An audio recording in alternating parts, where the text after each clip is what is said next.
Good days.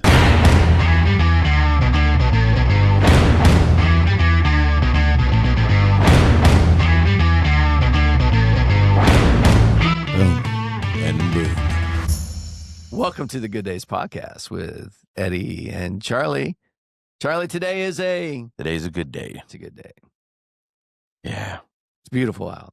83 degrees. Gorgeous. Sunny. Mm. You know what the best thing is? What's that? Christ is still on the throne. He is. Yeah. That's when we know it's a good day. Right. Amen. It's some amazing things that are happening around IWU this past weekend.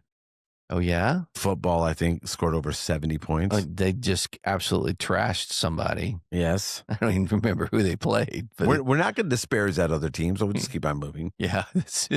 Just keep on rolling. Oh, you're right. I think it was Jensen. The Detroit Lions ran over the Bears. The Bears got killed by The Bears. Detroit. Detroit. Good days right there. It is. A lot of good things happening. Yeah, man. I agree. You know, at Doc, it's like as we hit the fall, the only thing I'm a little bit sad about is starting to see some changing of the leaves. It's been dry.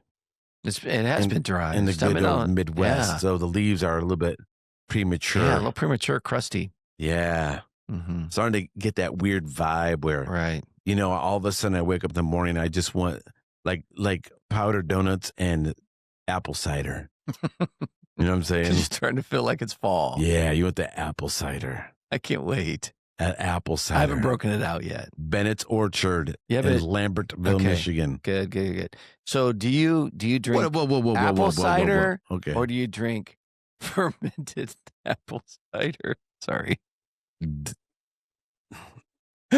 Sorry. This is a Christian podcast, so I just drink apple cider. It's a Wesleyan podcast. Now, it doesn't mean when I was a kid that we had some apple cider that was in the barn For a couple years. for a while. And then we opened it up and it was pure vinegar. Not good days. That's not good. Bad days. Dude, that's awful. I'm sorry. Sad days. I'm sorry. That is really sad days. But there's a place where I grew up called Bennett's Orchard that, man, they make their homemade donuts. Yes. The apple fritters, the apples, the apple cider squeezed on the same apple press as it was in 1883. You just came up with that number. No, just now. it's all factual. It's stamped. Check it out. It's there. Look it up. Okay. Fact check. Okay. What's it called? Bennett's Orchard. I can't wait. Whatever. But we have a guest today with us, Doc. You see how he's trying to change the subject. I'm changing the subject. It's pretty close. It might be 1887. We have an amazing, incredible guest with us. Would you like to introduce her? So, as you know, this is week 2 of our new series, Bridging the Generational Gap. We've got a ton of great guests coming up, but we want to start digging into stories from people who've lived it. In fact, we're just in the midst of it. And today we have Kalli Rutker from Columbus, Ohio. Hi, guys. I'm glad to be on here. Good days, I huh? love it. Isn't it great to have a young voice on our podcast instead of us seasoned veterans? Yeah. Hey, are you like a boomer, Eddie? I can't remember. I'm not a boomer. Dude. Oh my goodness. I couldn't remember. Anywho, I'll tell you what. but Kalli, it's good to have you. Thank Yes. you. Very good days. Welcome to the show, Kalli. And we're going to spend some time just asking you some questions to get context on what we think, what we know, Mm-hmm. how we can better connect with students who are in high school and middle school. And you just graduated, right? Yes, sir, I did. What school did you graduate from? Grove City High School. Grove City High School. Wow. Did you have to sing the national anthem for your graduation? I did not have to. I chose to. You chose to. But Are it you was Yes, serious? good. sir. Yes, I did. You want to bust it out right now? Maybe a different time.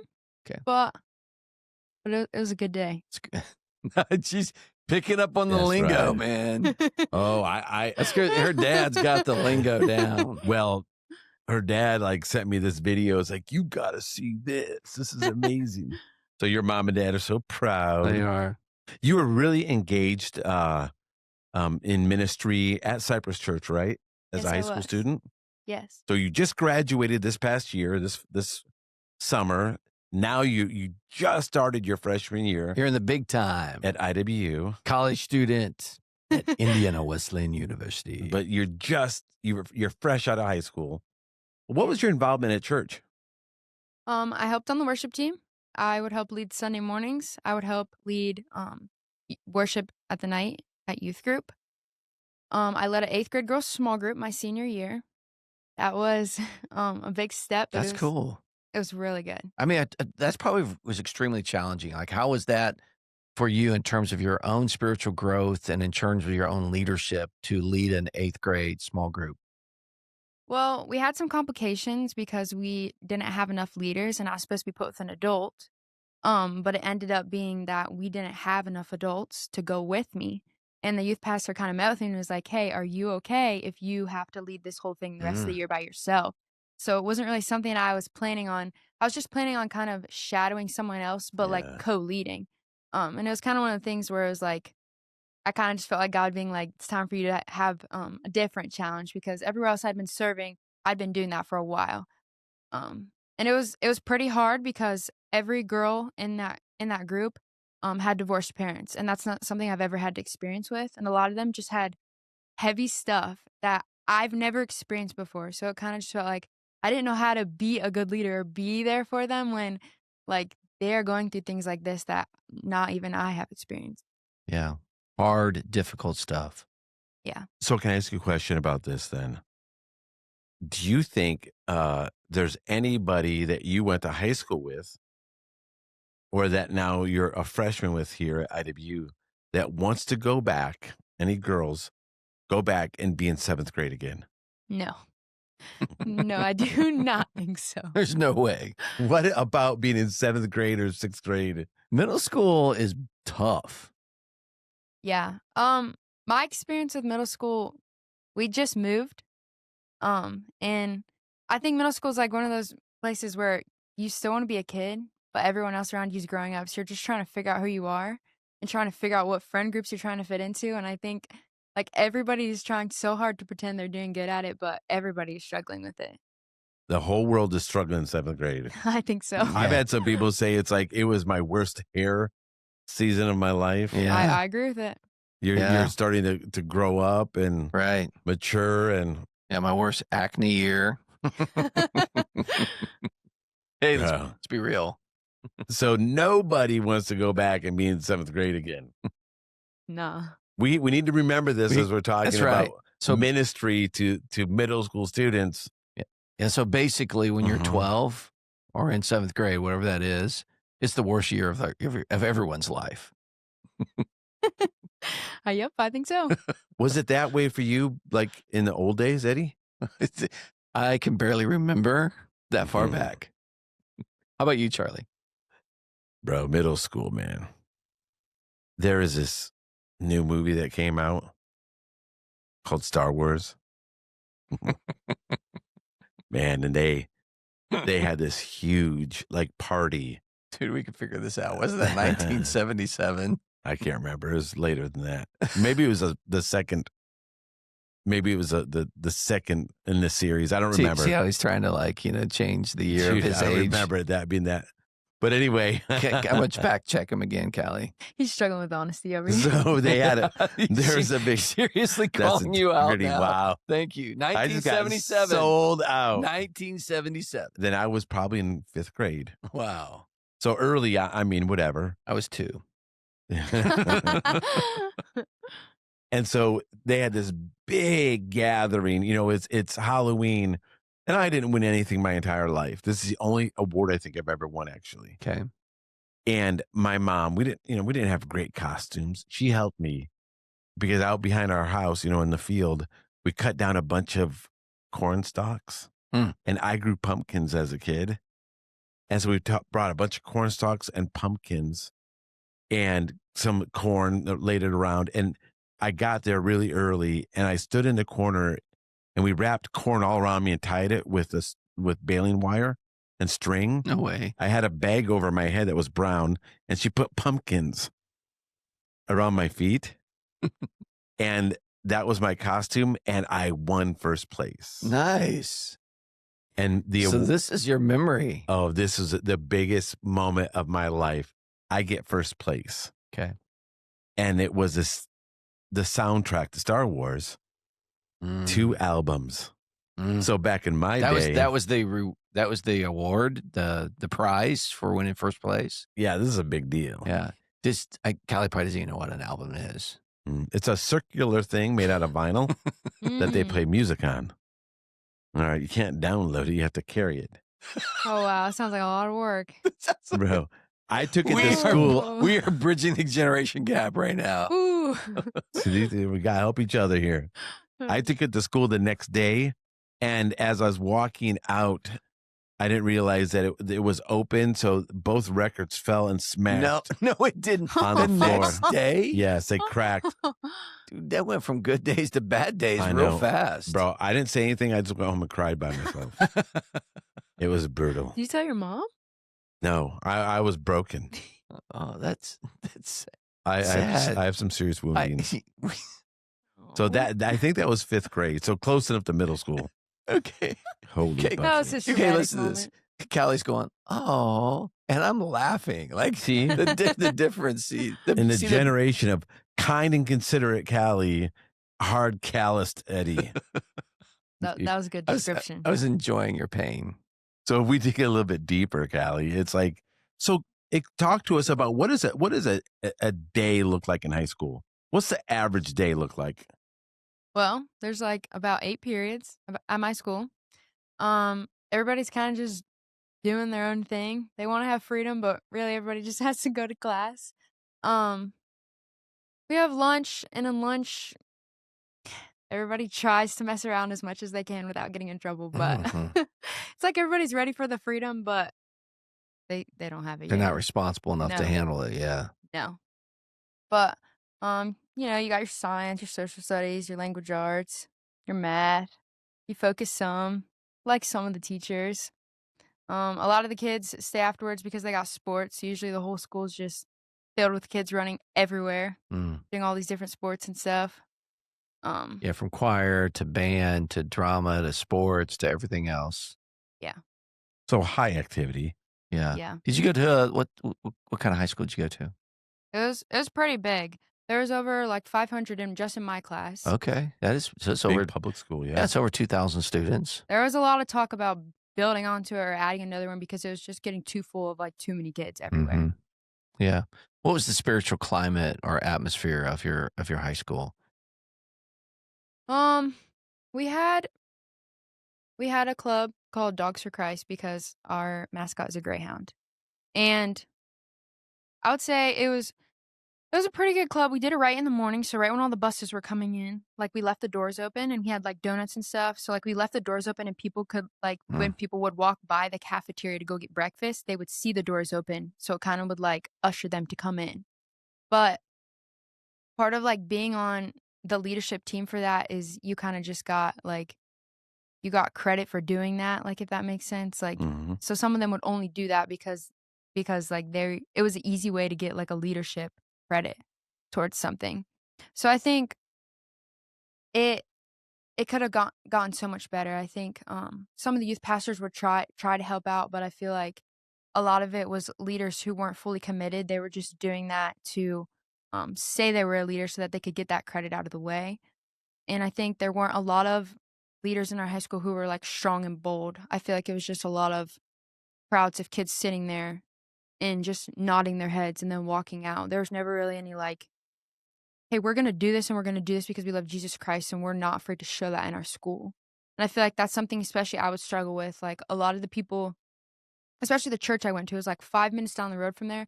And our church reaches a ton of kids that just became Christians or from really hurting homes. So I didn't have like this group of like strong Christian leaders who could just help me like rise up in school. And I think instead of like letting myself be the leader, I kind of like fell into the crowd with them. So I think that it just didn't help a lot. Like our church is just full of a lot of hurting kids who are trying to figure out how to follow Jesus, Yeah. not a lot of kids who've been following Jesus and know how to be a leader. And I think that's something that our school really struggle with. Whoa. That leads to another Dude, question. that's like deep. Yes. I mean, we know that you know, you can go as deep with this if you want, but you don't have to feel any pressure to go deeper as we ask these questions. But a follow-up question is, what would you identify as the key struggles that high school students had in your school? Maybe that's something that you went through, but help people who are listening who haven't been in high school in a long time understand what are current high school students struggling Yeah, with. struggling with. That's good. I think a couple of the main ones that a lot of people can see is loneliness. I think even coming from someone who has a really good family, loneliness is just such a real struggle. And I feel like especially in high school, people just put on this fake mask that they don't struggle with that. And I think a ton of them do. I think another thing is having good adult role models in their lives. I feel like a ton of the kids I was around, they didn't know how to, they weren't going to know how to be a dad or a mom when they grew up because they didn't even know how to be a just strong teenager in their life right then. Hmm. So I think not a lot of people have healthy adult role models So a in their lot of lives. broken families, Yeah. divorced families, Yeah. broken families, a lot of tough situations. I think that one thing that I realized getting close to a lot of people who have broken families is that most of them don't want to grow up being like their mom or dad, but they don't know how to not. Yeah. They, That's profound right there. they don't know how to get out of the cycle. They don't know how to fix it. And a lot of them don't know how to ask for help or help. So I think there needs to be a lot of healthy adults who are pouring into these kids when they go to youth groups and who are connecting with them because they don't have that. So they don't know how to do it because they don't have that at home. And I think when we'd go to church, it might just be like this routine over and over where we're just coming to hang out, or we're just coming to do this. And the adults would try to pour into them, but like these kids really they needed not this church being a routine, but they really needed they needed a mentor in their life. I think that's what a lot of the kids needed. They needed a healthy adult role model that's going to show them like this is how you are a healthy Christian. This is how you follow Jesus. This is how you become a healthy mom and a healthy dad. And I don't think they're going to know how to be that because they can't even get out of the cycle of not following in their footsteps. Mm. They don't know, and one of the reasons why, because they didn't see it. They didn't see it in their own home, so they only know what they see. And so, I think your point of the importance of having adults interacting with them in the church and in the youth group is so vitally important.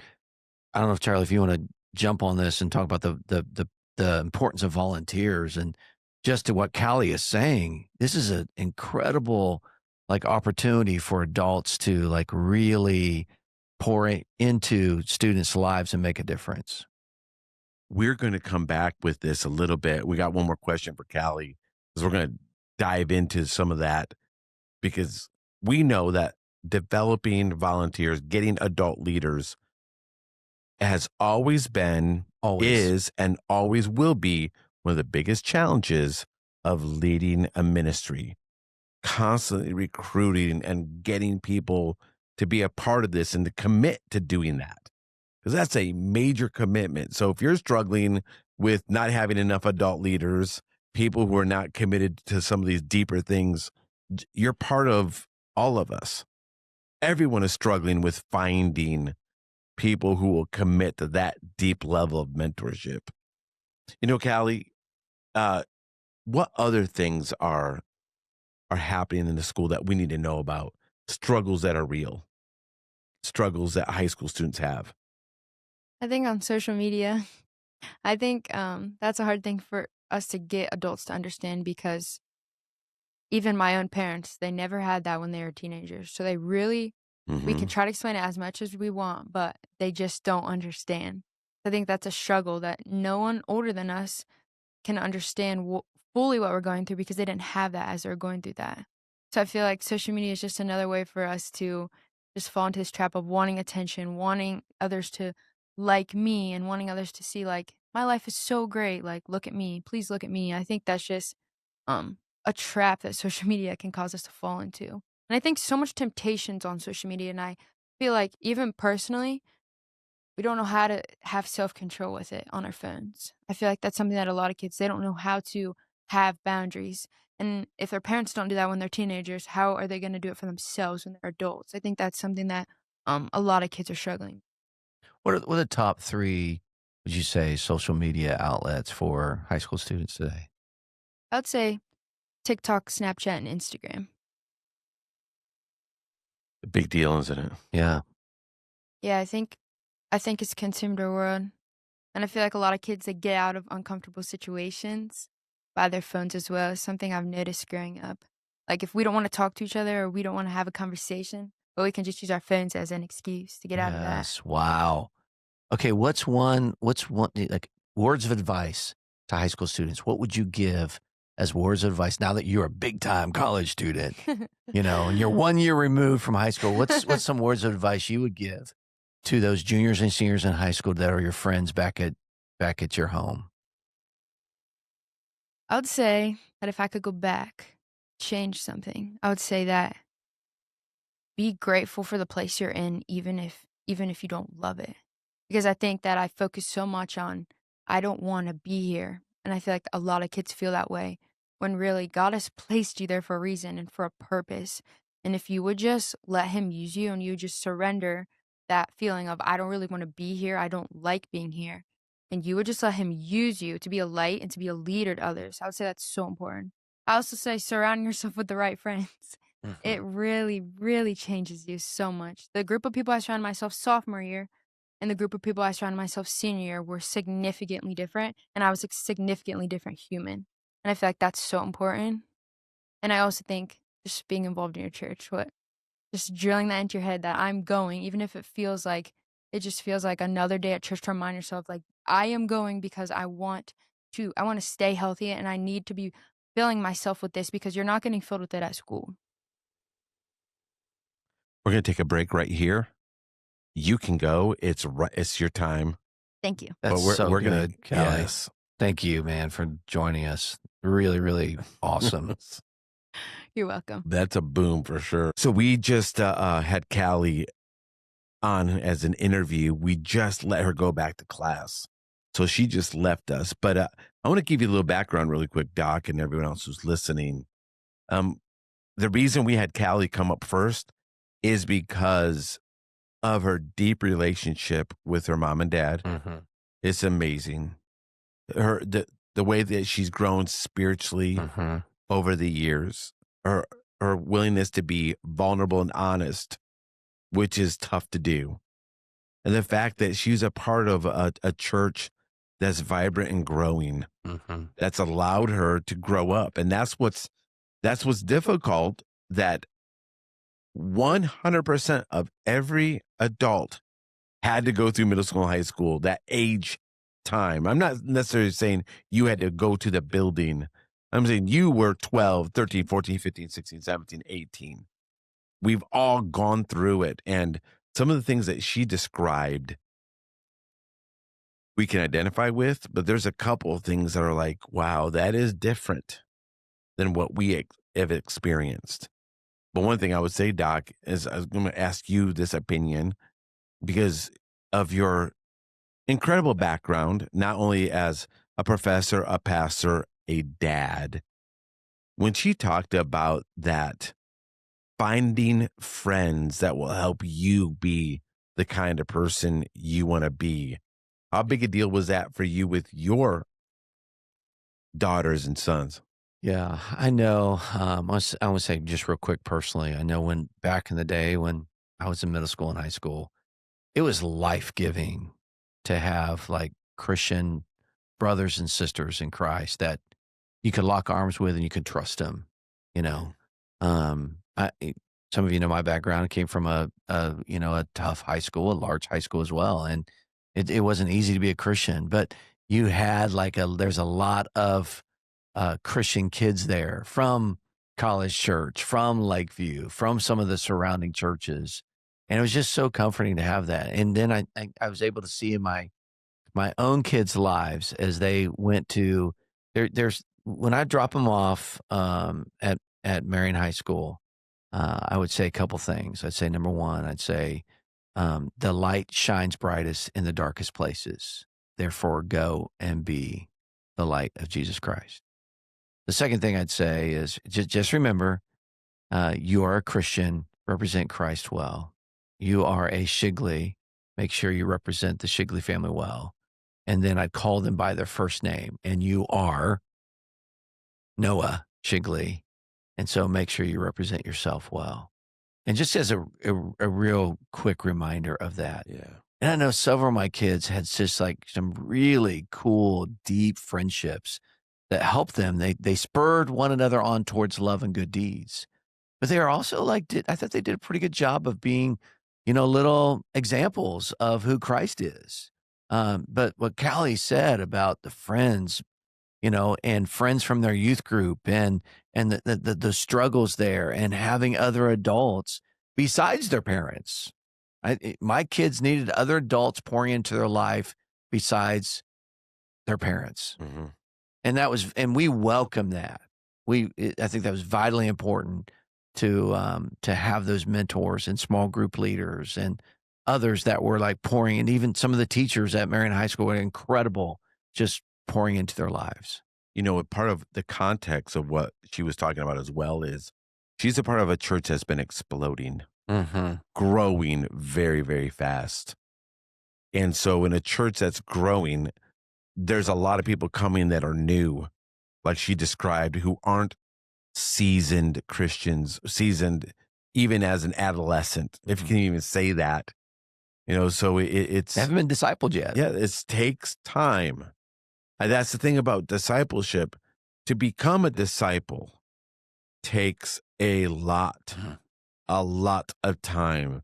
And it's tough to superimpose the level that we are at as adults onto students and expect them that in high school, they should be at a different level than they are. And if we're being honest, I would say Kalli is way down the road than I was in high school, or a lot of people that I know. And so we can't superimpose our maturity and spiritual development 25, 30 years after the fact and just assume that's where they should be. Yeah. What do you think about the great point, Charlie? Just the whole thing. We can't think of ourselves as a 30-year self or a 50-year-old self as if that level of maturity is back when we were in high school. It's not the case. I see that happening all the time. Yeah. The expectations are that this 17-year-old should be at this level. It's like, you weren't when you were there. Exactly. And about 99.99% of everybody was at that level. Emotionally, socially, in every level of life. An area of life. And I think we saw in our listening audience how mature Kalli is. Like some of her answers and what she was sharing with us today, just super mature in her faith and her walk with Jesus. What do you think about the comment about we use our phone as an escape? If we don't want to talk, if we don't want to engage, go to your phone. Yes. That is definitely an escape. I think she's right. I think it's not just high school students. Yeah. I think it's college students. I think it's adults. We, if we're even in a social arena, a party or whatever, we don't want to look like we're alone. Therefore, we turn to our phone. And that makes us look busy, or it makes us look important. I need to answer my text messages. Yeah. Okay. And I think there's this, my wife is so good about putting phones down, Sometimes I get frustrated. Honey, text me back. I need to know, or call. You missed my phone call. And she's so good about being present with people and putting the phone aside. And man, she's teaching me so much about be with the people right in front of you and be present and not try to be with the people who are on that phone. I was talking to a couple of people about this before the podcast. I remember the first time I got my cell phone. Yeah. I was talking to Kalli after class before the podcast, giving her some heads up on several things.